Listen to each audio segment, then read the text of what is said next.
Súper. Muchas gracias, Catalina, por esa tan amable introducción. Nos conocemos muchos de los que estamos acá, pero igual como esta es una grabación y este es un video de capacitación para personas que vienen a futuro, creo que es importante resaltar que lo que están por ver hoy, el trabajo que hemos realizado y el que vamos a presentar el día de hoy, es un esfuerzo conjunto. Todo lo que van a ver son cosas que hemos trabajado en estos últimos 2 años en colaboración con nosotros, los de GEM, en colaboración con las personas de la ciudad, con lo que llamamos el grupo técnico de la ciudad. El grupo técnico está compuesto por la oficina de la alcaldía, la Dirección Metropolitana de Gestión del Riesgo, la EPMAPS, la PUCE y el Servicio Geológico de los Estados Unidos. Este es un trabajo que es posible gracias a la donación de la Oficina de Ayuda Humanitaria de los Estados Unidos también, que es importante mencionar. Entonces, que quede claro que este es un trabajo colaborativo, es un trabajo que hemos hecho todos en conjunto y lo que están por ver el día de hoy es una parte de todo el trabajo que hicimos en TREC. TREC tuvo diversas componentes, la que vamos a ver el día de hoy es específicamente la evaluación del riesgo sísmico a nivel urbano para el Distrito Metropolitano de Quito.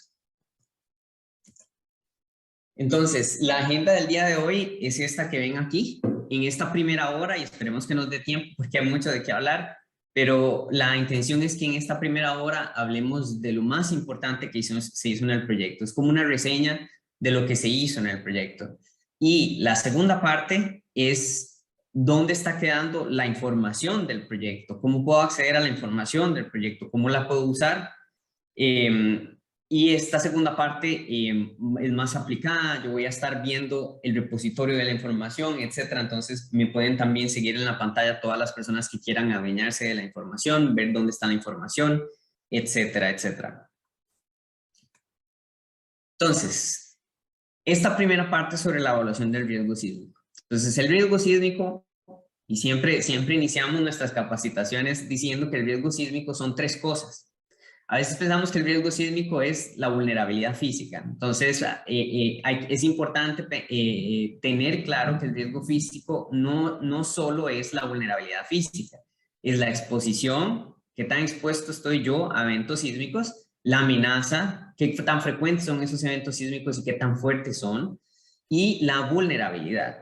Entonces, ¿qué tan vulnerable soy yo a esos eventos físicos, a esos eventos sísmicos?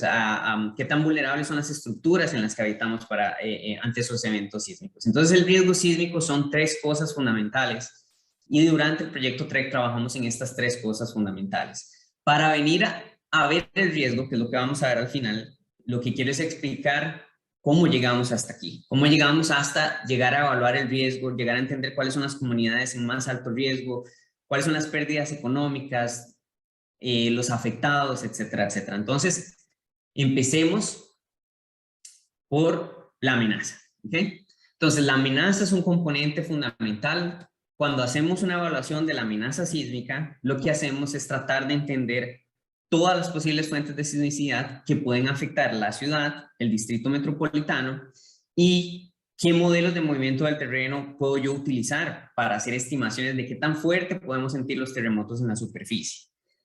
Para el modelo de riesgo que están viendo el día de hoy, que vamos a ver el día de hoy, nosotros utilizamos el modelo de amenaza de Ecuador, el más actualizado, que fue desarrollado por los autores Bobal et al. Este es un modelo del 2018, al cual ellos nos permitieron tener acceso a una rama promedio del modelo, y con este modelo fue que hicimos valoraciones de amenaza sísmica a nivel probabilista. Como les digo, ¿por qué se llama a nivel probabilista? Porque consideramos todos los posibles escenarios, todos los posibles eventos, todas las posibles fuentes sísmicas que vienen, qué tan frecuentes surgen los eventos sísmicos en esas fuentes, y eso viene a darnos una estimación de la amenaza, qué tan fuerte podamos sentir agitaciones del terreno en donde vivimos, en la ciudad. Y como bien lo mencionábamos al principio, Quito es parte de 3 ciudades del proyecto, pero Quito es especial porque la amenaza sísmica en Quito es significativamente alta. Aquí estamos viendo los mapas de amenaza promedio esperada para un periodo de 475 años, y estamos viendo que los valores de aceleración son bastante altos. Para ese periodo de retorno de 475 años, la amenaza en Quito es bastante alta. Entonces, aunque esta no es una presentación técnica, siempre me voy a meter en detalles un poco técnicos, pero aquí la conclusión general es que Quito está en un lugar de alta amenaza sísmica. Entonces, eso es un contribuyente importante al riesgo que vamos a ver al final. Pero hay otra cosa. Estos valores que les estoy enseñando acá, esa es la amenaza sísmica en el lecho rocoso, es decir, la aceleración que podemos sentir en el lecho rocoso. Pero resulta que la ciudad no está en un lecho rocoso. La ciudad y las ciudades, por lo general, están cimentadas en suelos. Y los suelos, cuando tienen mala calidad, son suelos blandos, decimos que tienen el potencial de amplificar la onda sísmica. Entonces, estamos diciendo que en roca la amenaza sísmica es alta. Y si consideramos las condiciones de suelo, podemos esperar amplificaciones de esa amenaza. ¿Qué fue lo que hicimos en TREC? Tomamos el modelo en roca, la amenaza en roca, y tratamos de entender, desarrollar funciones de amplificación para entender cuánto se puede amplificar la onda sísmica para diferentes tipos de estructuras o periodos estructurales de la ciudad en las diferentes zonas sísmicas o zonas homogéneas de la ciudad. Entonces, para cada una de estas zonas sísmicas de la microzonificación del 2012 de la ciudad, desarrollamos funciones de amplificación. Una función de amplificación que hace, me dice, si la aceleración que estás esperando en el lecho rocoso es de 1, amplificándose debería ser de 2 si hay un factor de amplificación de 2, etcétera, etcétera. Entonces, básicamente es una pequeña función que me ayuda a amplificar esa agitación en el lecho rocoso a cómo se va a sentir en la superficie donde están las estructuras cimentadas. ¿Qué hicimos en TREC? Incorporamos los datos geotécnicos de 14 estaciones que estaban en el estudio de microzonificación. Modelamos la amplificación para muchos sismos, es decir, sismos de intensidades pequeñas hasta altas, y vemos cómo se amplificaba la onda o esa intensidad sísmica para diferentes tipos de estructuras de baja altura, estructuras de mediana altura, estructuras de gran altura. Porque estas estructuras están en la ciudad tiene este tipo de estructuras, entonces nos interesa entender esa amplificación para diferentes tipos de intensidades y diferentes tipos de estructuras. Entonces, tenemos una función de amplificación sísmica para cada una de las zonas sísmicas de la ciudad según la microzonificación del ERN 2012. Conclusiones muy importantes de esto. La amplificación sísmica en Quito, según estas funciones de amplificación desarrolladas utilizando este estudio, es significativa en todas las zonas de la ciudad, excepto en la MSQ11. ¿Okay? De hecho, la amplificación es mayor a 1 para todos los periodos y todas las intensidades que investigamos. Y hay casos en donde la amplificación sísmica puede llegar inclusive a un valor de 5. Por ejemplo, en la MSQ3, en los periodos de vibración grandes, en estructuras sumamente altas. Ok. Resulta que esto también está sucediendo en zonas como la MSQ2, MSQ10 y MSQ11. Me voy a volver al mapa para que ustedes vean cuál es la MSQ2, la MSQ10 y la MSQ11. Estas zonas son muy grandes y son de las más pobladas de la ciudad. Resulta que estamos teniendo una amplificación sísmica importante para los periodos o los tipos de estructuras más importantes de la ciudad en los lugares donde habita la mayor cantidad de personas en la ciudad.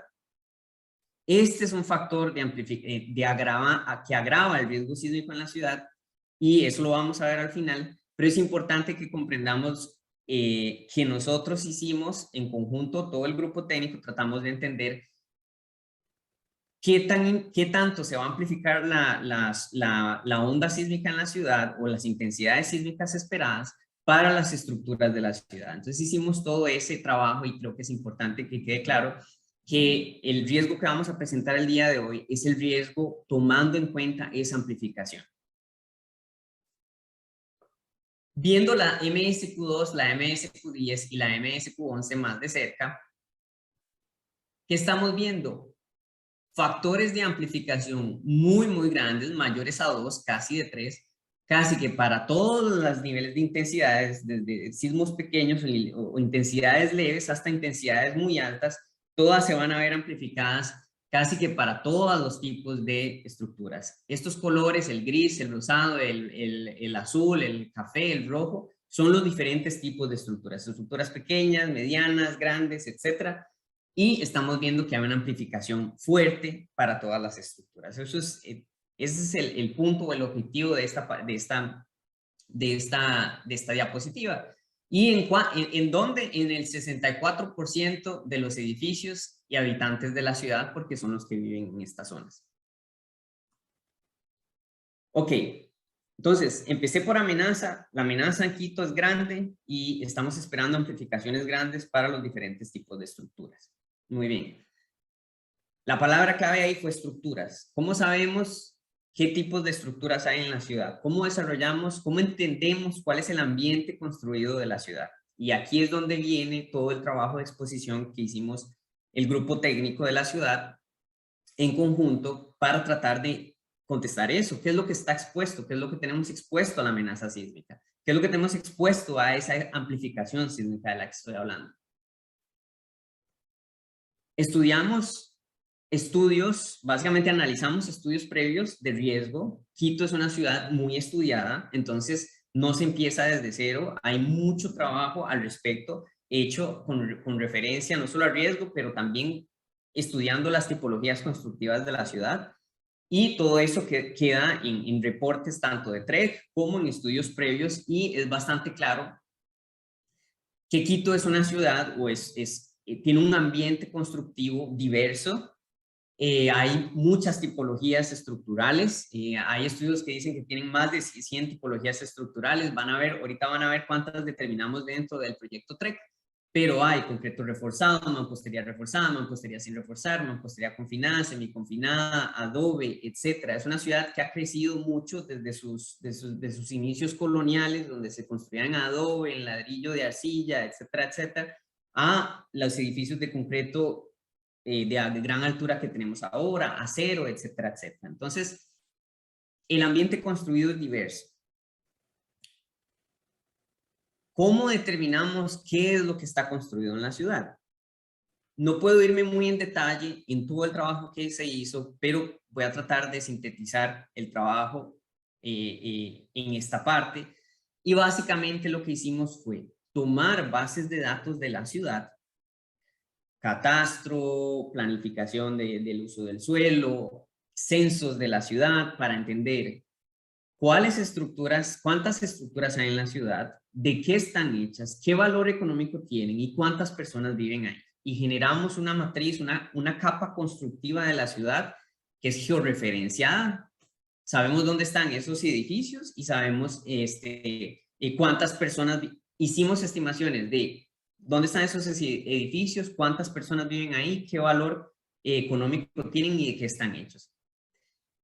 El proceso es básicamente, tenemos una ciudad real que estamos tratando de entender, y esa ciudad real está descrita en bases de datos. Entonces, utilizamos esas bases de datos, utilizamos variables en las bases de datos para venir a hacer un modelo que trata de representar a la realidad. ¿Ok? Con todas las incertidumbres que hay en el proceso y con todos los más y menos que hay en el proceso. ¿Por qué? Porque la ciudad es muy compleja y las bases de datos no son perfectas. Mientras hacíamos el estudio nos dimos cuenta que Catastro tiene sus problemas. Es algo que de hecho desde la alcaldía se ha estudiado mucho. José Marrero ha hecho un excelente trabajo tratando de entender el catastro de la ciudad, si está completo, si no está completo, qué le falta, qué se puede agregar, etcétera, etcétera. Y a lo que llegamos es a un modelo de exposición que es una representación de la ciudad, es una representación simplificada de la ciudad, pero el modelo de exposición lo que trata de decirnos es dónde están las estructuras, de qué están hechas y cuántas personas viven ahí, cuál es el valor económico. Entonces empezamos hablando de zonificaciones sísmicas y de amplificaciones sísmicas, y mediante el modelo de exposición podemos entender quién vive en esas zonas sísmicas y de qué tipo de estructuras hay en esas zonas sísmicas, porque dijimos que ciertas se amplifica mucho la intensidad de ciertas tipologías constructivas. Ok, ¿cuántas personas hay en esas tipologías constructivas, en esa MSQ10, en esas zonas sísmicas? Y eso es lo que nos dice el modelo de exposición que derivamos utilizando este proceso en el cual utilizamos las bases de datos de la ciudad. También incorporamos conocimiento existente. Y aquí, por ejemplo, tenemos una base de datos elaborada por el profesor Carlos Eli y sus colaboradores en la PUSE, en donde justo la parroquia, que siempre nos preocupa debido a la calidad constructiva, debido a su edad constructiva y a su importancia para la ciudad, el centro histórico, tenemos justo para el centro histórico más de 2000 edificaciones levantadas por estudiantes, en donde se sabe o se ha hecho el estudio y el esfuerzo de entender de qué están hechas, cuántos pisos tienen, qué tipo de cubierta tienen, qué tipo de mampostería tienen. Y de esa manera hacerles una caracterización física, tratar de entender de qué están hechas y de esa manera tratar de capturar bien ese comportamiento de las estructuras, cómo se pueden comportar a la hora de un sismo. Entonces tenemos un modelo de exposición traído de bases de datos o derivado de bases de datos, y también tenemos partes en el modelo de exposición en el centro histórico que vienen de levantamientos reales. ¿Okay? Ese comentario es nada más para que entiendan que el modelo de exposición siempre es una simplificación de la realidad y siempre se puede mejorar haciendo levantamientos para la ciudad e incorporándolos en el modelo de exposición. En conclusión, en TREC mejoramos los modelos existentes, ¿ok? Antes habían modelos de exposición, ya sea del proyecto SARA o de proyectos de investigaciones anteriores que describen la ciudad. En el proyecto TREC nos dimos a la tarea de mejorar la resolución del modelo, incrementar el número de puntos, tratar de verlo con una mejor granulometría, capturar otros sectores, porque previamente muchos se centraban en el sector residencial. Durante TREC tratamos de capturar no solo estructuras residenciales, sino también comerciales, industriales, uso mixto, educativas, institucionales, salud. Entonces, es otra mejora importante al modelo de exposición. Tratamos de incorporar la población, los habitantes que hay según los censos, y tratamos de incorporar proyecciones también de la población en el modelo de exposición. Tratamos de entender y tuvimos muchas reuniones para entender si el valor económico que tienen las estructuras en catastro es real o es ficticio y qué valor económico deberíamos usar para la ciudad.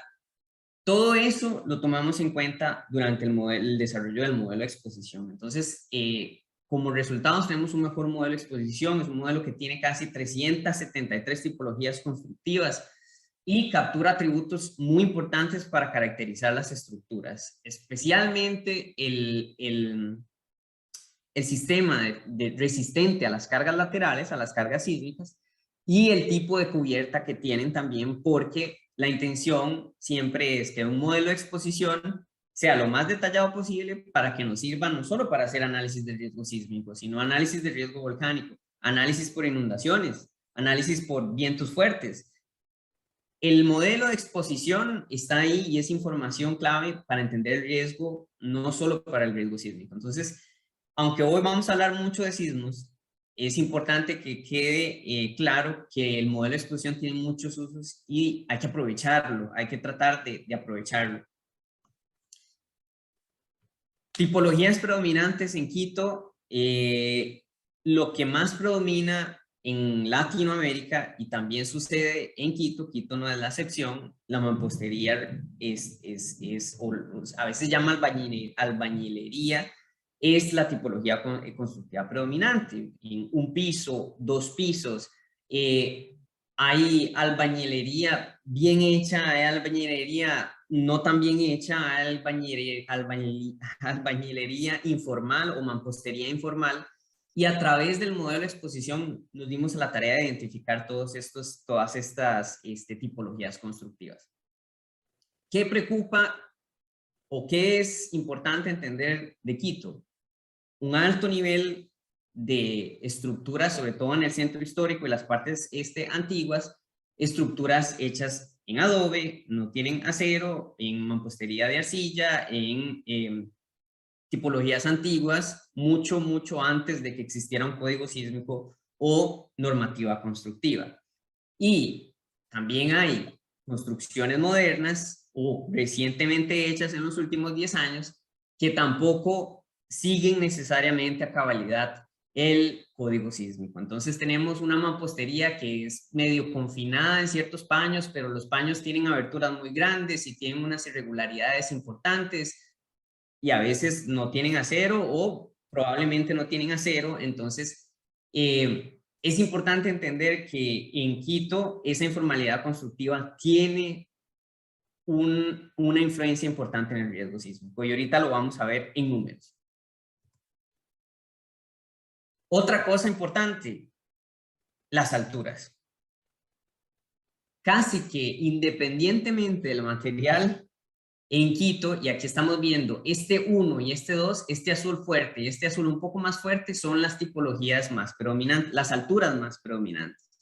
Sea en concreto, colado en sitio, sea en mampostería, sea en concreto, sea en adobe, sea en mampostería no reforzada, sea en madera. 1, 2 y 3 pisos es la mayoría de las construcciones, ¿de acuerdo? ¿Por qué 2 y 3 pisos son tan importantes? Y ahorita lo vamos a ver por qué. Porque los 2 y los 3 pisos están justo en el periodo que ve las amplificaciones más grandes. Entonces eso es importante que quede claro que es un agravante de riesgo para la ciudad. Ya cerrando el tema de exposición, nos dimos a la tarea de entender la amenaza, entender cómo se amplifica, entender dónde viven las personas, en qué alturas, en qué zonas sísmicas, cuánto hay expuesto humano, económico en la ciudad, cómo pasamos a hacer estimaciones o valoraciones de pérdidas económicas, humanas, de daño. Pues pasamos de tipologías constructivas, pasamos de entender de tipologías constructivas a tratar de entender respuesta sísmica, ¿ok? Y para eso utilizamos los famosos modelos de fragilidad sísmica. Los modelos de fragilidad sísmica no hacen otra cosa que tratar de encontrar una correlación entre qué tan fuerte es la agitación del terreno y qué es el nivel de daño que yo puedo esperar en una estructura. Por lo general, lo entendemos bien o es una correlación natural. Entre más pequeño es el sismo, pues menos probabilidad hay de que exista daño. Pero entre más grande, más violenta la agitación del terreno, ya podemos ver probabilidades grandes de que la estructura sufra daños, ¿ok? Y los daños los Alejandro, transformamos en pérdidas y de esa manera entendemos personas desplazadas, etcétera, etcétera. Y esto me Alejandro, lleva a esta... hola, soy Hugo. Hola, Hugo. Puedes ponerle al anterior una tontería. Estos que vemos aquí no son sismogramas, sino son o pasos o rayos, entonces deberían poner unos sismogramas más bien nada más. Ok, ok, ok. Listo. Entonces, la fragilidad es eso que nos permite entender o pasar de ese daño, digamos, de la intensidad que tenemos de cualquier sismo que sea, de tener intensidades a poder estimar estados de daño, ya sea daño ligero, daño moderado, daño extenso, completo, colapso. Y para Quito específicamente utilizamos más de 190 modelos de fragilidad. Acuérdense que yo dije que teníamos 373 tipologías constructivas identificadas a través de la exposición.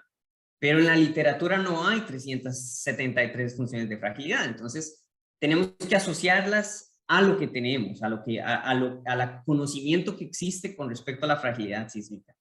Y estamos usando para Quito 190 modelos de fragilidad que nos permiten estimar diferentes estados de daño para la estructura, ligero, moderado, extenso, completo y colapso. Y adicionalmente tenemos diferentes modelos de consecuencias. Los modelos de consecuencias nos permiten pasar de ese daño a, ok, si una estructura sufre cualquiera de estos estados de daño, ¿cuántos desplazados implica? ¿Cuántos heridos de gravedad implica? ¿Cuántas muertes implica? Fatalidades. ¿Y cuántas pérdidas económicas implica reparar ese daño? ¿Ok? Y aquí es importante siempre mencionar que en este estudio de riesgo, cuando hablamos de valor de reemplazo y de que hay que reemplazar una estructura, el costo estimado es el costo de construir esa edificación, y esa edificación tiene que tener calidad constructiva, es decir, bajo normativa sísmica. Si se cayó una estructura de mampostería no reforzada, el costo de volverla a construir no es el costo de volverla a construir con mampostería sin refuerzo, es el costo de volverla a construir siguiendo los lineamientos del código. ¿Okay?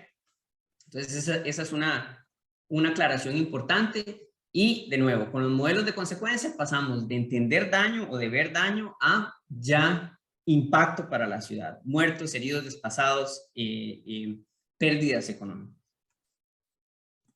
Un comentario, antes de pasar ya a riesgo, un comentario importante es que en la ciudad se están generando en este momento estudios de fragilidad y vulnerabilidad local para las estructuras, y eso es clave para mejorar las estimaciones de riesgo. Y al final voy a hacer un comentario ya más a fondo con respecto a esto.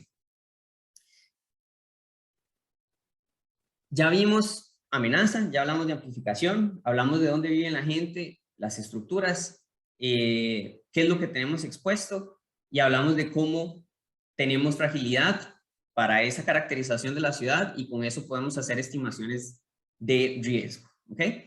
Entonces ahora sí podemos empezar a hablar del riesgo. El riesgo para la ciudad lo estudiamos de dos maneras. Una manera es la determinista y la otra es la probabilista. ¿Ok? Cuando hablamos de determinista, estamos hablando de que hicimos una selección de escenarios sísmicos, ¿ok? Y en esta selección de escenarios sísmicos, cada uno de los escenarios que escogimos están completamente definidos. Por eso se llama determinista. No estamos preguntándonos qué tan probable es que suceda esto o lo otro. Ya identificamos escenarios relevantes para la ciudad, que son importantes para la ciudad, y estimamos el riesgo para estos escenarios. Escenarios históricos, dos, el de 1906 y el de 2016. Y escenarios según sismicidad esperada, estos son escenarios determinados que son escenarios plausibles para la ciudad, son escenarios que pueden suceder y que pueden tener un impacto muy adverso para la ciudad. Esto se hace a través de un estudio de desagregación sísmica, de la amenaza sísmica, y en este es un trabajo que hicimos en conjunto con el Servicio Geológico de los Estados Unidos. De hecho, tenemos a Robert aquí que nos acompaña. Ellos fueron los que hicieron esa desagregación sísmica, determinaron junto con la oficina de la alcaldía, Hugo Yepes también está aquí, cuáles sismos pueden ser importantes, los más adversos para la ciudad o los más, los que pueden ser más útiles para entender preparación, para entender qué puede suceder en la ciudad en caso de que se nos den sismos cerca de la ciudad. Y como pueden ver,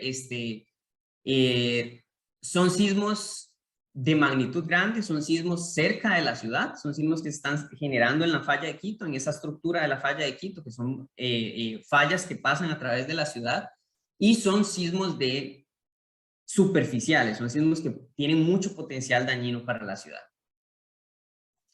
Y para cada uno de los sismos hicimos una estimación del impacto que pueden tener en la ciudad. ¿Ok? Entonces, para cada uno de los sismos tratamos de entender ese impacto, y para cada uno de los sismos desarrollamos perfiles de respuesta, perfiles que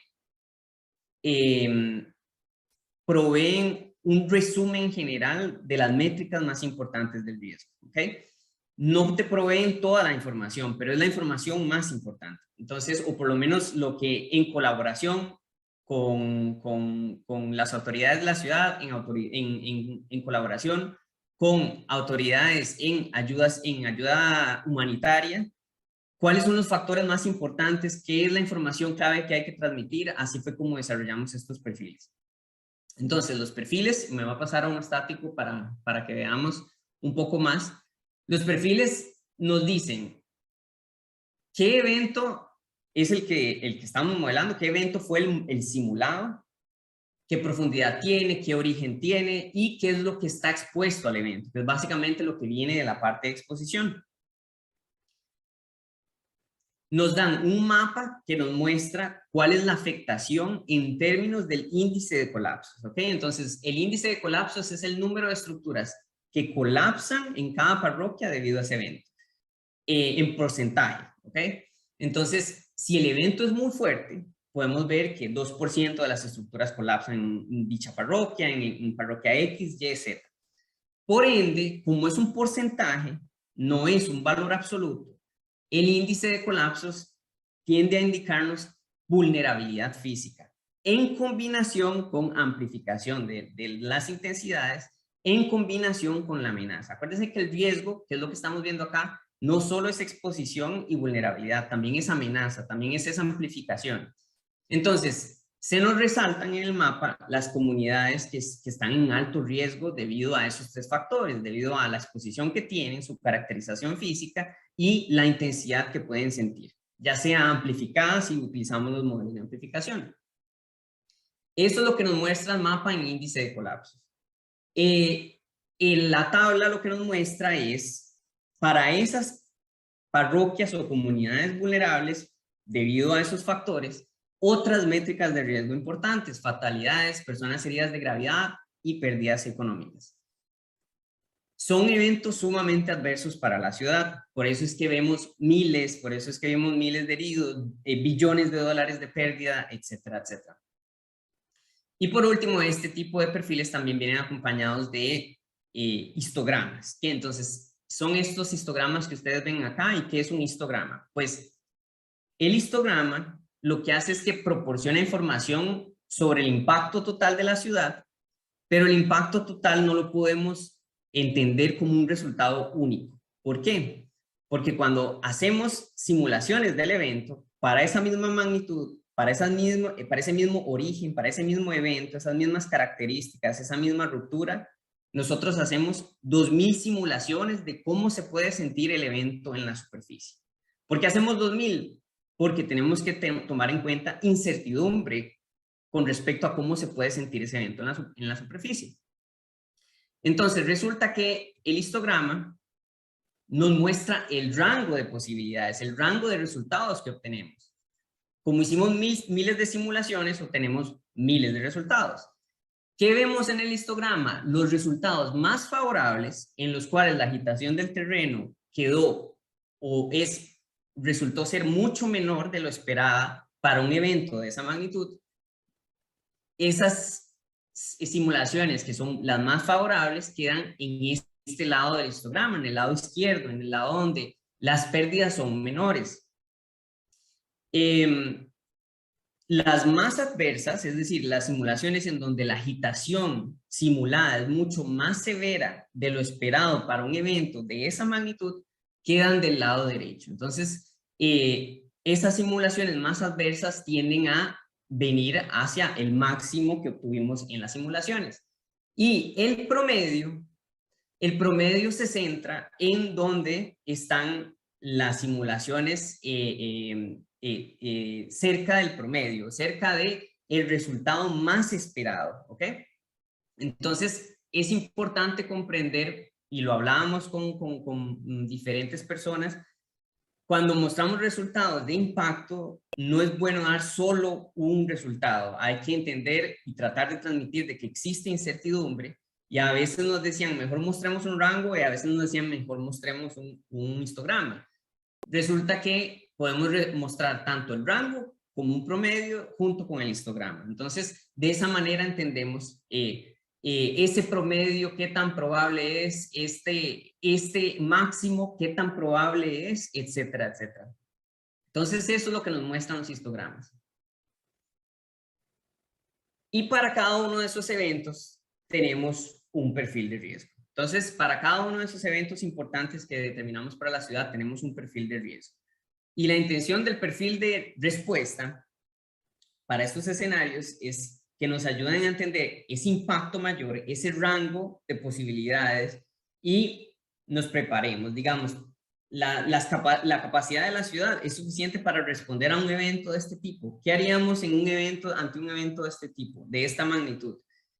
Para ponerle cantidades a esos heridos, a esas personas que pueden necesitar ayuda médica, etcétera, etcétera, etcétera. Entonces, es el perfil y los escenarios de riesgo nos ayudan a prepararnos, a responder ante una emergencia.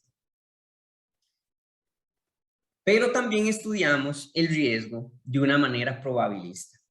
Y estudiamos el riesgo de una manera probabilista porque realmente no sabemos dónde va a ocurrir el próximo sismo, ¿cierto? Entonces, si yo quiero mitigar el riesgo, necesito tratar de entender el riesgo de una forma más homogénea, o al menos independientemente de un solo evento. Entonces, ¿qué es lo que hacemos o qué fue lo que hicimos dentro del proyecto? Hacer una simulación por eventos estocásticos. Las simulaciones por eventos estocásticos lo que hacen es que toman el modelo de amenaza de la ciudad, que tiene las fuentes de sismicidad, y genera sismos durante un periodo de sismicidad muy grande, y para Quito hicimos más de 10.000 años por cada rama del árbol lógico, y simulamos miles de eventos sísmicos. Entonces, un periodo de sismicidad muy grande. Y para cada uno de esos eventos, estimamos el impacto en la ciudad, tal y como les acabo de mostrar en la parte anterior. Esto cómo nos ayuda, y aquí justo en este mapa lo que estamos viendo es solo un set de eventos, solo una pequeña parte de todos los eventos que simulamos porque son cientos de miles. Entonces, este riesgo probabilista, cuando hacemos esta simulación de todos los eventos y determinamos el impacto para todos en la ciudad, tratamos de entender el riesgo de tres formas fundamentales. El riesgo por periodo del retorno, el riesgo anualizado y cuáles son las comunidades en alto riesgo. Entonces, ¿a qué me refiero con el riesgo por periodo de retorno? Entonces, basándonos en el número de veces con que observamos ciertos niveles de daño y de pérdida en ese análisis, en todo ese periodo de sismicidad, podemos estimar qué tan frecuentes son dentro de ese periodo de sismicidad. Entonces, presentamos esa frecuencia como periodo de retorno. En otras palabras, cada cuántos años observamos cierto nivel de pérdida, cierto nivel de daño en ese periodo de sismicidad. Y eso nos ayuda a entender con qué frecuencia podríamos ver ese nivel de pérdida en la ciudad. Y de esa manera entender, ¿estamos preparados para eventos frecuentes, algo que muy probablemente veamos dentro de nuestra vida, dentro de la vida de las estructuras? ¿Estamos preparados para eventos menos frecuentes, pero que pueden llegar dentro de ese periodo de vida de las estructuras, periodo de nuestra vida? Y si no estamos preparados, ¿qué tanto no estamos preparados? ¿Qué tanto son esas camas que yo tengo en los hospitales son suficientes para ese periodo de 50 años? Si no estoy preparado, ¿cuántos albergues debería yo tener en reserva o refugios temporales, etcétera, etcétera? Entender la frecuencia de los eventos dañinos nos ayudan a saber para qué estamos preparados y para qué no. Y para los que no estamos preparados, venir con estrategias para tratar de mitigar esa falta de preparación o esa falta de recursos. Mucha gente que hace para prepararse para los eventos de gran impacto, pero menos frecuencia. Aseguro el portafolio, aseguro a las personas. Y de esa manera, en caso de que ocurra un sismo sumamente dañino, un sismo para el que no estamos preparados, podríamos mitigar los efectos por medio de seguros. Y este tipo de información entonces es, ¿qué nos está permitiendo? Ese análisis por eventos estocásticos, empezar a mitigar el riesgo, empezar a ver cómo responder para el riesgo, no de un sismo, sino que podemos ver dentro de nuestra vida, dentro de la vida útil de la ciudad, dentro de la vida en la que estamos tratando de gestionar el riesgo. Tercera manera fundamental con la que vemos el riesgo por medio de eventos estocásticos. Perdón, segunda manera. El riesgo anualizado.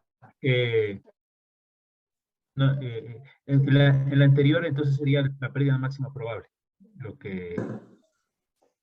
Exactamente. Este riesgo por lo general, gracias Fausto, este riesgo por lo general, y lo vamos a ver al final también, viene de unas curvas que se llaman curvas de excedencia o curvas de máxima pérdida probable. Entonces, al final vamos a ver las curvas para la ciudad de Quito y estos resultados vienen de la curva, pero básicamente esa curva y estos resultados nos permiten entender esa máxima pérdida probable esperada dentro de cada periodo de retorno. Cada 50 años, cada 100 años, cada 200 años, ¿cuál es esa máxima pérdida que yo puedo esperar? Segunda manera fundamental, el riesgo anualizado. El riesgo anualizado es el riesgo que obtenemos al tomar todo el daño y todas las pérdidas que registramos durante todo ese periodo de sismicidad. Las tomamos todas, las sumamos todas, las agregamos todas y las dividimos entre la duración del periodo. De esta manera consideramos todos los posibles sismos potencialmente destructivos para la ciudad y al anualizarlo entendemos el riesgo promedio en el que está la ciudad cada año. Es por eso que el riesgo anualizado es útil para la asignación de recursos y para planificar estrategias de mitigación del riesgo. Por ejemplo, cuando yo agarro el riesgo anualizado en Quito y veo que anualmente las pérdidas se concentran, por ejemplo, por tipología constructiva en las estructuras de 2 y 3 pisos. Eso es lo que nos está diciendo el riesgo anualizado, que ya lo veníamos casi pronosticando de lo que veníamos hablando de amplificación, exposición, etc. ¿Y esto qué nos ayuda a identificar aquí? Que si queremos mitigar el riesgo de una forma efectiva, concentrémonos en esa construcción informal, en la gente que tiene un segundo piso y quiere construir un tercero. Ese tercer piso está dentro de la norma. ¿Cómo hacemos para tratar de traer ese tercer piso a la norma, etcétera, etcétera? Porque ahí es donde está el riesgo, sobre todo el riesgo de fatalidades, 2 y 3 pisos, colapsos, 2 y 3 pisos. Pérdidas económicas es diferente porque ahí viene a jugar un papel importante la construcción que tiene muy buena calidad también. La construcción que tiene gran capital expuesto tiende a aportar mucho a las pérdidas económicas. Entonces, pérdidas económicas, ahí hay una contribución importante de la construcción que no es informal necesariamente. Pero al ver el riesgo de esta manera, logramos entender dónde nuestros esfuerzos podrían ser más efectivos mitigando el riesgo. Tercera manera en la que vemos el riesgo probabilista y que nos ayuda a entender el riesgo, estos eventos estocásticos, y es las comunidades en alto riesgo. Si yo tomo todas las pérdidas que una comunidad sufrió a lo largo del periodo de sismicidad, entiendo o puedo llegar a entender cuáles comunidades perdieron más a lo largo del periodo de sismicidad, perdieron más debido a esa sismicidad, perdieron más debido a los suelos que tienen, perdieron más debido a su vulnerabilidad física. Y los mapas que vienen de eventos estocásticos resaltan entonces las comunidades en donde también podemos ser más efectivos mitigando el riesgo. ¿Por qué? Porque en este momento, a lo largo del periodo de sismicidad, fueron las que identificamos que sufren más y entonces en este momento, como siempre los recursos son limitados, si queremos ser bastante efectivos, podríamos distribuirlos de esta forma, de esta manera. Importante, el día de hoy vamos a ver los perfiles de riesgo para parroquias, pero pueden estar a nivel de barrios, pueden estar a nivel de administraciones zonales. Es decir, el riesgo, las comunidades en alto riesgo las podemos ver en cualquier nivel administrativo que sea conveniente para las acciones de mitigación del riesgo. Y toda esta información está en un perfil de riesgo. Y justo este perfil lo llamamos perfil de mitigación y gestión del riesgo sísmico. ¿Por qué? Porque nos resaltan esas comunidades que más perdieron a lo largo del periodo de sismicidad. Nos resaltan otras métricas de riesgo en esas comunidades. Pérdidas económicas, fatalidades anuales, índice de colapsos anuales, cuánta gente hay ahí, cuánta gente hay expuesta en este momento, cuál es el capital expuesto en ese momento ahí. Pusimos esas tres maneras de entender el riesgo de forma fundamental están en este perfil. Entonces tenemos comunidades en alto riesgo, tenemos el riesgo anualizado y tenemos el riesgo por periodo de retorno o por máxima pérdida probable, como bien nos decía Fausto. Ya para terminar, porque ya vamos para 1 hora y todavía falta la segunda parte que es bastante interesante. Conclusiones importantes de todo este trabajo en conjunto.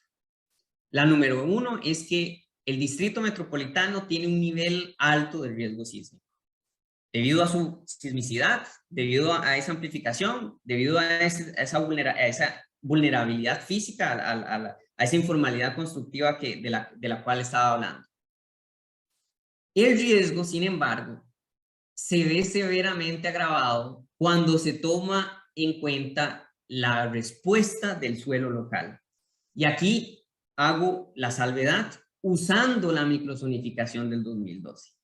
Y aquí están las famosas curvas en las que para cada periodo de retorno yo tengo el diferente impacto en la ciudad.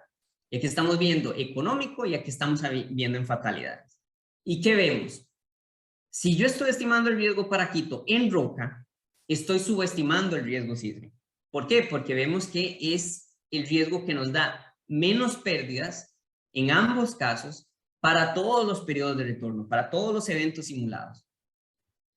Cuando yo tomo en cuenta la calidad del suelo, si lo hago mediante un método aproximado que me da la suavidad del suelo mediante imágenes de topografía, y con esas imágenes de topografía entiendo qué tan duro puede ser el suelo, el riesgo se incrementa con respecto a la roca, porque estoy diciendo Quito no está en roca, Quito está en suelo. Y entonces vemos que el riesgo se incrementa cuando tomamos en cuenta el suelo. Pero la mejor manera de tomar en cuenta el suelo no es con un método aproximado, no es utilizando esas fotos satelitales que no tienen ningún tipo de información sobre la calidad del suelo, no tienen ningún tipo de estudio de suelo ahí. La manera en la que deberíamos valorar el riesgo es tomando en cuenta la calidad de los suelos con estudios de suelos, estudios de geotecnia, estudios que nos dicen exactamente esta es la calidad en las diferentes partes de la ciudad. Y cuando hacemos eso para Quito, cuando tomamos en cuenta esas funciones de amplificación, el riesgo se nos amplifica de una manera significativa, bastante significativa. Y esto está pasando en Quito, mientras que en las otras ciudades no es tan agravante, pero determinamos que para Quito este es un factor agravante, esas calidades de suelo son un factor agravante. Pero hago la salvedad de que esto es usando la microzonificación del 2012. Entonces, otra conclusión importante es, deberíamos tratar de caracterizar ese suelo de mejor manera para saber si realmente el riesgo está aquí o si está aquí. ¿Okay? Y eso lo voy a hablar un poco más cuando hable de las conclusiones finales y recomendaciones finales del proyecto. Pero esta es la primera conclusión con respecto al riesgo sísmico. Es alto y se agrava cuando tomamos en cuenta el suelo. Número 2, las tipologías constructivas predominantes tienen altos niveles de informalidad constructiva. Esa mampostería que empieza de un piso, después se hace de 2, después se hace de 3, no inició tal vez con provisiones constructivas, pero no necesariamente es que es sumamente frágil. Pero cuando le agrego otro piso y le agrego otro piso, entramos dentro de ese rango de periodo estructural, ese rango, esa tipología estructural que más se va a ver afectada por la amplificación de la onda sísmica. Y aquí vemos la contribución al valor expuesto de la ciudad por las tipologías constructivas más importantes y el top, sobre todo ese periodo estructural entre los 0.3 segundos, que es este tipo de estructuras, entra justo en los factores de amplificaciones más altos. Entonces, número 3, esas tipologías justo están en el periodo estructural que tiene más amplificación para todas las intensidades sísmicas. Entonces, digamos, es importante que tengamos esto en cuenta y por eso estamos viendo esos resultados. Y finalmente, nos está pasando casi que en todas las zonas de la ciudad, porque casi que en todas las zonas, y aquí los colores cambian un poco, pero ese 2 y ese 3, este café y este rojo, es donde se está amplificando la intensidad sísmica, y ahí es donde vive la mayoría de las personas, no solo en la MSQ10 y en la MSQ2, sino también en la MSQ11 y casi que en el resto de la ciudad. Entonces, estos son los factores que están influyendo en el riesgo que estamos presentando el día de hoy. No puedo meterme mucho a hablar con respecto a lo que hicimos en las actividades de amenaza volcánica, pero obtuvimos huellas de amenaza volcánica para la ciudad, y ya que hicimos todo ese esfuerzo de identificar y caracterizar las estructuras, entendimos qué tipo de cubierta tienen, y también hicimos un análisis por escenarios volcánicos para la ciudad, y vinimos también a producir perfiles de riesgo sísmico, de riesgo volcánico para la ciudad. 3 volcanes, Cotopaxi, Atacazo, Ninahuilca y vamos a ver, el Guagua Pichincha. Entonces, no me voy a meter mucho en esta explicación. Tenemos un reporte en el que estamos diciendo la metodología para haber hecho esto, pero lo importante es que sepan que también hicimos esta actividad, también hay toda una metodología y una serie de suposiciones detrás de esto, y es importante que sepamos que esto queda, y es lo que les voy a enseñar en la segunda parte. Para finalizar esta presentación, recomendaciones dentro del proyecto TREC para la ciudad en general, mirando hacia el futuro. Número 1, el modelo de exposición es una fotografía de la ciudad. ¿Okay? Es una representación simplificada de la ciudad que es solo una fotografía, es estático. El tiempo sigue pasando, cada vez hay más construcciones, cada vez hay más gente. Por ende, el modelo de exposición puede mejorarse continuamente. Y en la ciudad hay mucha capacidad para hacer esto. Se puede proveer el desarrollo del modelo o el mantenimiento del modelo que estamos dejando hoy por medio, ya sea en oficinas de la ciudad o en conjunto con la academia. Tratar de seguir actualizando el modelo de exposición conforme vienen nuevas capas de catastro, nuevas capas de censo, etcétera, etcétera. Y otra cosa importante es, en este modelo de exposición está la construcción catastrada. ¿Dónde está la construcción no catastrada? Que es otro montón de personas. Y José Marrero ha hablado mucho con respecto a la construcción no catastrada. Hay que hacer también un esfuerzo por traerse y tratar de clasificar lo que no está en bases de datos, para lograr entender también el riesgo en el que viven esas personas. Recomendación número 2, y esta es súper importante, mejorar la caracterización de la vulnerabilidad física de las estructuras. Y aquí es donde quería resaltar el trabajo del profesor José Poveda y Carlos Celi con sus estudiantes Mauricio Guamán y Patricio Palacios. Ellos están trabajando en caracterizar justo esas estructuras que yo decía que se va a amplificar mucho, donde hay mayor riesgo. Tratemos de entender mejor ese comportamiento sísmico, porque es de suma importancia. Ya cuando concluimos que estas son tipologías claves, pues invertamos tiempo y recursos en tratar de entender cuál es el comportamiento o mejorar los modelos simplificados que tenemos sobre el comportamiento de estas estructuras. Entonces, de las 3 ciudades en las que trabajamos, Quito es la única que en este momento tiene, o que logramos ver, al menos dentro del proyecto TREC, trabajo importante en la caracterización de las estructuras. Y creo que es un trabajo que tiene que continuar, y es un trabajo que debemos apoyar debido a la importancia que tiene y debido a la contribución que tienen estas tipologías al riesgo sísmico de la ciudad. Mejorar la caracterización de la respuesta del suelo. Y lo he estado diciendo mucho durante la presentación. Tomar en cuenta la calidad del suelo es fundamental. Si no se toma en cuenta la calidad del suelo, subestimamos el riesgo. Pero las funciones de amplificación que desarrollamos dentro de TREC están usando una microsonificación sísmica que no es la más actualizada. La microsonificación sísmica más actualizada en este momento se está trabajando para la ciudad, y cuando esté disponible es sumamente importante actualizar las funciones de amplificación y asegurarnos de que el riesgo, ver si el riesgo se está amplificando de esa manera, de la manera que estamos presentando hoy. Entonces creo que es importante también darle seguimiento a esa caracterización del suelo, a esa microsonificación sísmica, porque esta microsonificación sísmica es fundamental para este estudio del riesgo, para el riesgo, para entender realmente el riesgo de la ciudad. ¿Cómo hacemos todo eso? El modelo de exposición, la vulnerabilidad física, el suelo, fortalecer lazos entre la academia y las oficinas de gestión del riesgo, en este caso la Secretaría de la Dirección Metropolitana de Gestión del Riesgo, y creo que ese lazo está quedando muy bien consolidado dentro de TREC, porque el grupo técnico está compuesto tanto por esas oficinas y por lo menos el profesor Carlos Eli, Fausto de la EPMAPS, es decir, siempre queda este grupo técnico que debería continuar y debería seguir fortaleciéndose ese lazo, de manera que los tomadores de decisiones siempre tengan un soporte técnico, un apoyo técnico que viene de la academia, que viene de la industria.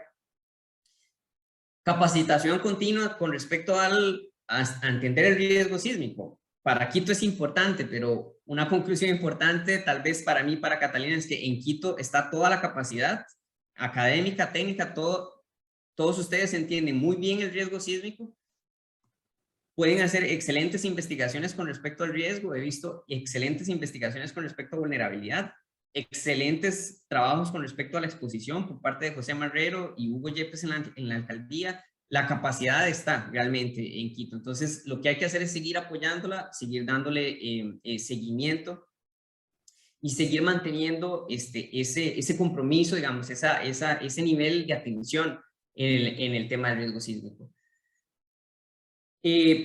Prepararnos más ante las emergencias utilizando este tipo de estudios. Entonces, recomendación, que lo que estamos dejando el día de hoy, y es lo que vamos a ver en la segunda parte, dónde está quedando toda la información, dónde están esas funciones de amplificación, dónde está ese modelo de exposición.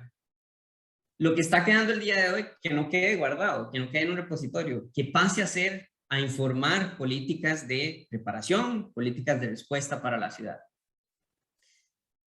Y esto es muy interesante porque el día de hoy está quedando listo todo para que si en el futuro ocurre un sismo y se genera una estimación de ese sismo en la ciudad, lo ponemos en el modelo de hoy y podríamos tener una estimación rápida de cuál fue el impacto del sismo que acabamos de sentir hace 10 minutos, 15 minutos, y podríamos hacer y apoyar actividades de respuesta. Entonces, estimaciones rápidas del impacto de eventos sísmicos usando Shake Maps. Los escenarios que vimos el día de hoy, todos hechos con Shake Maps. Los Shake Maps se hacen disponibles después de un evento y se puede hacer una caracterización rápida, una estimación rápida de el impacto que puede tener ese evento que acabamos de sentir hace 10, 15 minutos en la ciudad y empezar a responder de la manera más rápida posible y de la manera más efectiva posible. Y ya con esto termino la explicación de todo lo que hicimos dentro del proyecto TREC. Creo que es una explicación sumamente rápida, no le hace justicia a todo el trabajo que el grupo técnico puso dentro del proyecto, pero es lo que puedo explicar dentro de una hora y está quedando toda la documentación, están quedando todos los modelos disponibles para que nos vaya. Si a alguien le interesa ese perfil, ¿qué quiere decir desplazado? Hay un reporte en donde dice exactamente qué es un desplazado, cómo asumimos que una persona queda desplazada, etcétera, etcétera. Y esa información está quedando disponible el día de hoy y es justo lo que vamos a ver en la segunda parte. Entonces, si les interesa, esta primera parte fue como muy introductoria, pero si les interesa ya ir a ver archivos, ya ir a ver mapas, ir a ver esas funciones de amplificación, les recomiendo que se queden para la segunda parte.